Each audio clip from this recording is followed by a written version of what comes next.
all, welcome to today's Cancer Healing Journey Talks. Myself Annie Jose from Community Outreach Team of Zenonco.io and Love Heals Cancer. Cancer Healing Journey Talks helps cancer survivors and caregivers to share their journey with vast number of survivors and caregivers who have traveled or been traveling through this journey. This can inspire and motivate them for their faster recovery as well. Firstly, I would like to introduce today's speaker, Manmeet Singh. He is a childhood cancer survivor and he had won the battle against myeloblastic leukemia survivor. Welcome, Manmeet, for today's session. So now I will hand over the session to you and you can start speaking about your journey. Okay ma'am ma'am मेरा ऐसा scene था जब मैं छोटा था। मैं 2007 की बात बताना चाहता हूँ आपको। मैं पढ़ता था, 8th क्लास में था। तो ऐसा हुआ कि स्कूल जाता था मुझे वीकनेस फील होती थी, मतलब काफी वीकनेस होती थी। कई बार मैं रास्ते से घर आते आते गिर भी गया था घर। तो मतलब किसी को लगा नहीं था कि, मुझे भी नहीं लगा था कि ऐसा, सुना नहीं था कि ऐसा भी कुछ होता है। तो फिर मेरे मुंह से कई बार ब्लड आता था। तो मुझे, बच्चे थे तो इतना नॉलेज नहीं थी कि ऐसा कुछ होता है, या फैमिली में मैंने बोला, घर पे बड़ों को मैं बोला ऐसे ऐसे होता है मेरे साथ। तो उन्होंने बोला कोई नहीं, डॉक्टर को दिखाते हैं। डॉक्टर को हमने दिखाया। डॉक्टर ने, जो पास में होते हैं क्लिनिक्स, उन्होंने दवाई दी, कुछ नहीं हुआ। फिर ऐसे ही मेरा फीवर में स्टार्ट हो गया। फीवर मेरा बंद ही नहीं हो रहा था। उसके बाद फिर बड़े डॉक्टर्स के पास गए हम, जो हमारे पास में बड़े डॉक्टर्स थे। उन्होंने बोला कि इसको ऐसे ऐसे ये प्रॉब्लम है, इनको दिल्ली शिफ्ट करो। इस तरीके से फिर इनका पूरा ट्रीटमेंट होगा। फिर मैं दिल्ली, मुझे भेज दिया गया था। तो मैं तभी लगभग 11 या 12 साल का था जब भी मेरे साथ ये हुआ। और मेरा लगभग 5 साल तक ट्रीटमेंट रहा दिल्ली राजीव गांधी से। और उसके बाद अभी मैं काफी ठीक हूँ। मैं सब अपने काम कर रहा हूँ, जो मतलब करता है एक नॉर्मल आदमी, सब मैं कर रहा हूँ। और बस मेरा एक ही चीज कहना है, जो सब लोग अगर हमें देख रहे हैं, जो पेशेंट है अभी, कि कुछ भी नहीं होता है। बस हम लोगों को इससे डरना नहीं है, ये कुछ भी नहीं है। ये सिर्फ एक नॉर्मल प्रॉब्लम हो गई आज के टाइम में, सभी लोग ठीक हो जाते हैं। ऐसा कुछ भी नहीं है कि ठीक नहीं हो सकते हैं। प्रॉब्लम तो होती है, जब कीमोथेरेपी वगैरह रहती है तो काफी चीजें फेस करनी पड़ती हैं।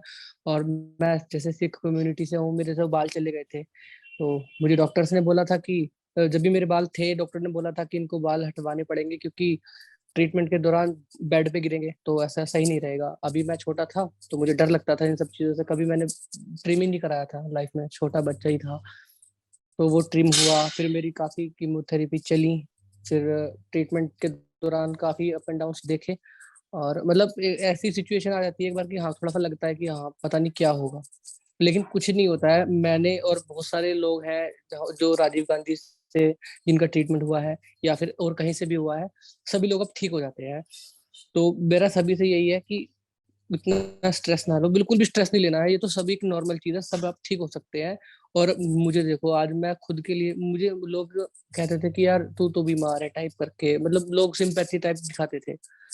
सिंपैथी नहीं चाहिए हमें किसी की, हम खुद से कर सकते हैं सब कुछ, और मैं कर रहा हूँ। और अभी मेरी एज 27 है। मेरा खुद का, यहाँ पे मेरा खुद का काम है, साइबर कैफे है, मेरे नीचे काफी लोग काम करते हैं। और मेरा सब सही चल रहा है, मेरी लाइफ सब अच्छी चल रही है। और मेरी एंगेजमेंट भी हो चुकी है, अगले साल मेरी शादी है।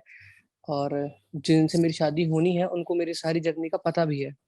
तो ऐसा कुछ नहीं होता है कि कई लोगों ने ऐसा कर रखा है कि यार कि ये हो गया, मतलब सबसे ज्यादा ये मेंटेलिटी गांव के लोगों की होती है। और मैं बेसिकली गांव से हूँ।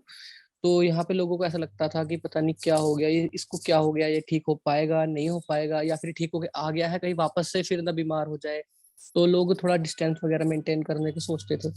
लेकिन अभी ऐसा कुछ नहीं है। जो मेरे साथ के दोस्त हैं या मेरी फैमिली है, सब लोग जानते हैं कि कुछ नहीं होता, सब ठीक हो जाता है।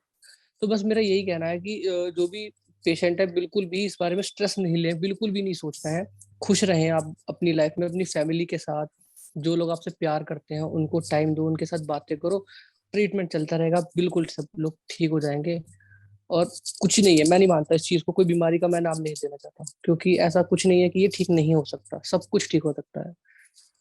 बस मुझे यही बताना है। और आपने कुछ ऑल्टरनेटिव ट्रीटमेंट ट्राई किया है क्या, लाइक एनी आयुर्वेदा और एनीथिंग लाइक दैट? मैम मैंने आयुर्वेदा वगैरह कुछ नहीं किया। सच में सच बताऊं तो कुछ लोग करते हैं, लेकिन मैंने नहीं किया। मैं जब दिल्ली में था जब मेरा ट्रीटमेंट चल रहा था तब मैंने बहुत थोड़ा टाइम मैंने योगा ट्राई किया था कुछ टाइम के लिए। लेकिन मैंने और कुछ नहीं किया, मेरा सिर्फ नॉर्मल ट्रीटमेंट ही चला है। और बाकी अभी तो मैं जिम वगैरह मैंने स्टार्ट कर रखी है, क्योंकि डॉक्टर बोलते हैं फिटनेस ज्यादा जरूरी है, तो उसके लिए जिम वगैरह में जाता हूँ। लेकिन वैसे मैंने कुछ नहीं किया। और बस यही है कि मैम, लोग आज के टाइम में डरते हैं, अभी भी लोग डरते हैं, जो लोग इस चीज के साथ मतलब जिनका ट्रीटमेंट चल रहा है वो लोग अभी भी डरते हैं। मैं खुद डरता था, मैं किसी को भी क्या बोलूं, मैं खुद डरता था। So, did you remember that moment when you heard that you are cancer free from the doctors? So, how did you feel?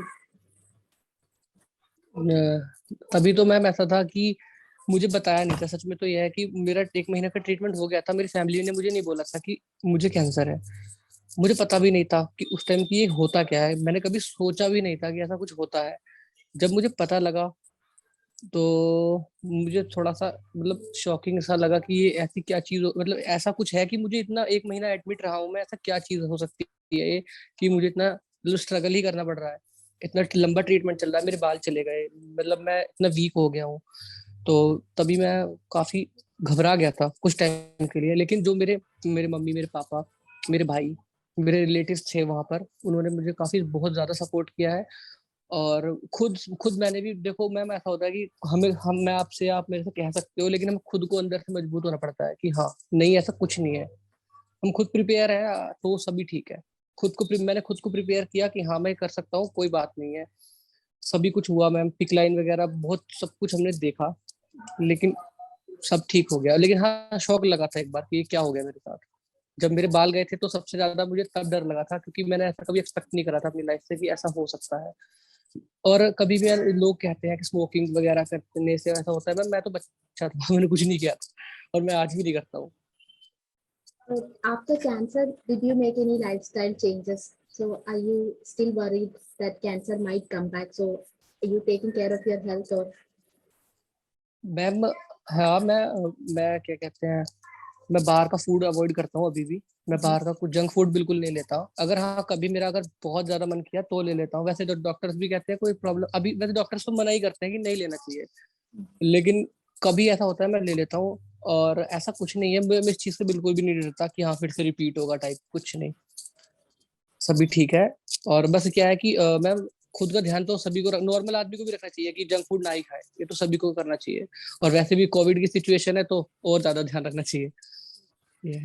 So, did you, when you were a kid, so did some supportive therapy people come and show you? I mean, like some people will come and help you in the hospitals, right? Like doing art therapy sessions or counseling session.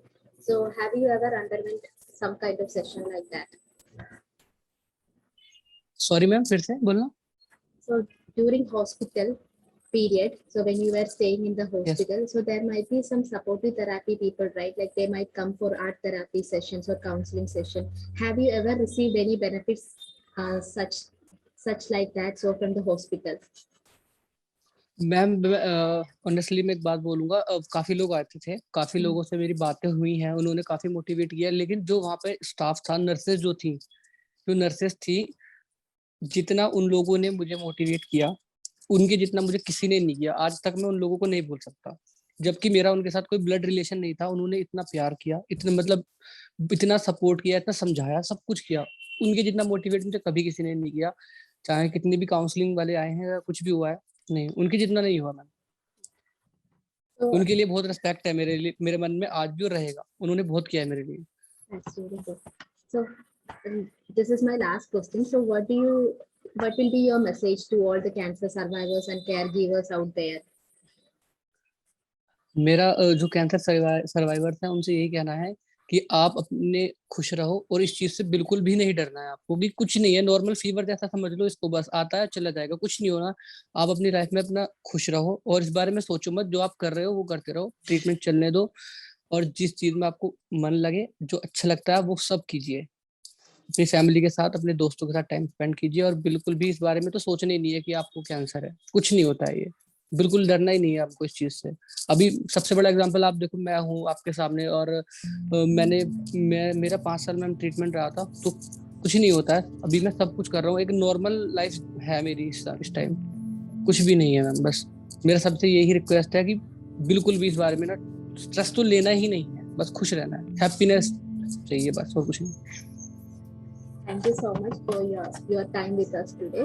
So I'm sure that this session can help multiple cancer survivors and caregivers out there. You have been a real motivation for them. So yeah, thank you so much once again. Thank you ma'am.